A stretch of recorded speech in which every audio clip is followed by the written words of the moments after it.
ഓം നമോ നാരായണായ. സീതാവിലാപം തുടരുന്നു. അമ്മയായ ഭൂമിദേവിയും എന്നെ വെടിഞ്ഞ സാഹചര്യത്തിൽ ജഗൽപതിയായ അങ്ങല്ലാതെ മറ്റാരാണ് എന്നെ രക്ഷിക്കുക? കീഴ്പോട്ട് നോക്കിയ സീതാദേവി പർവ്വതത്തിൻ്റെ മുകൾ ഭാഗത്തു 5 വാനരന്മാരെ കണ്ടു. പെട്ടെന്ന് തൻ്റെ ആഭരണങ്ങൾ അഴിച്ചു ഉത്തരീയത്തിൻ്റെ പാതി കൊണ്ട് ബന്ധിച്ച് കീഴ്പോട്ട് നിക്ഷേപിച്ചു.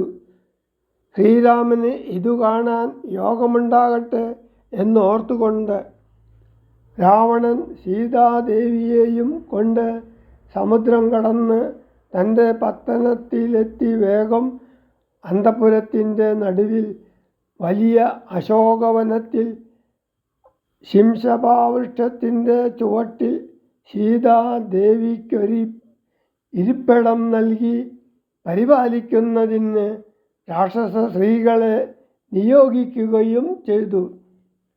ആഹാരാദികളൊന്നും ഇല്ലാതെ ദുഃഖം മാത്രമനുഭവിക്കുന്ന ആ സ്ഥിതിയിലും ജീവിതം തുടരാൻ സീതാദേവിക്ക് ശക്തി നൽകിയത് പാതിവ്രത്യം എന്ന ഗുണമാണ്. അയ്യോ രാഘവ ജഗന്നായക ദയാനിധേ, നീ എന്നെ ഉപേക്ഷിച്ചതെന്തു ഭർത്താവേ നാഥ. രക്ഷോനായകനെന്നെ കൊണ്ടിതാ പോയിടുന്നു, രക്ഷിതാവായിട്ടാരും ഇല്ലെനിക്കയ്യോ പാപം. ലക്ഷ്മണ, നിന്നോടു ഞാൻ പരുഷം ചൊന്നേനല്ലോ, രക്ഷിച്ചു കൊള്ളേണമേ ദേവരാ ദയാനിധേ. രാമ രാമാത്മാ രാമ ലോകാഭിരാമ രാമ, ഭൂമിദേവിയും എന്നെ വെടിഞ്ഞാളിതു കാലം. പ്രാണവല്ലഭ പരിത്രാഹി മാം ജഗൽപദേ, കൗണപാധിപനെന്നെ കൊന്നു ഭക്ഷിക്കും മുമ്പേ. സത്വരം വന്നു പരിപാലിച്ചു കൊള്ളേണമേ സത്വചേതസ മഹാസത്വവാരിധേ നാഥ. ഇത്തരം വിലപിക്കും നേരത്തു ശീഘ്രം രാമ ഭദ്രനിങ്ങെത്തുമെന്ന ശങ്കയാ നക്തഞ്ചരൻ. ചിത്തവേഗന നടന്നിടിനാനതു നേരം, പൃഥ്വിപുത്രിയും കീഴ്പോട്ടാശു നോക്കുന്ന നേരം. അദ്രിനാഥാഗ്രി കണ്ടു പഞ്ചവാനരന്മാരെ, വിദ്രുതം വിഭൂഷണ സഞ്ജയം അഴിച്ചുതൻ.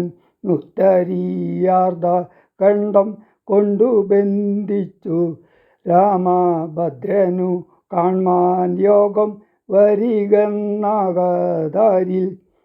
സ്മൃത കീഴ്പോട്ടു നിക്ഷേപിച്ചിതു സീതാദേവി, മത്തനാം നക്തഞ്ചരൻ അറിഞ്ഞില്ലതും അപ്പോൾ. അബ്ധിയും ഉത്തീര്യ തൻ പത്തനം ഗത്വാ തൂർണം. ശുദ്ധാന്ത മധ്യേ മഹാശോകകാനന ദേശേ, ശുദ്ധഭൂതലേ മഹാശിംശഭാ തരുമൂലേ. ഹൃദ്യമാരായ നിജ രക്ഷോനാരികളെയും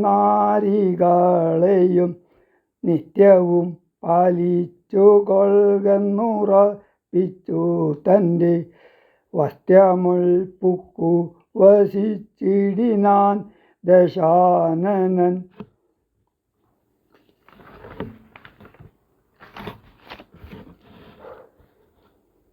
ഉത്തമോത്തമയായ ജാനകീദേവി പാതിവ്രത്യമാശ്രിത്യ വസിച്ചിടിനാളതു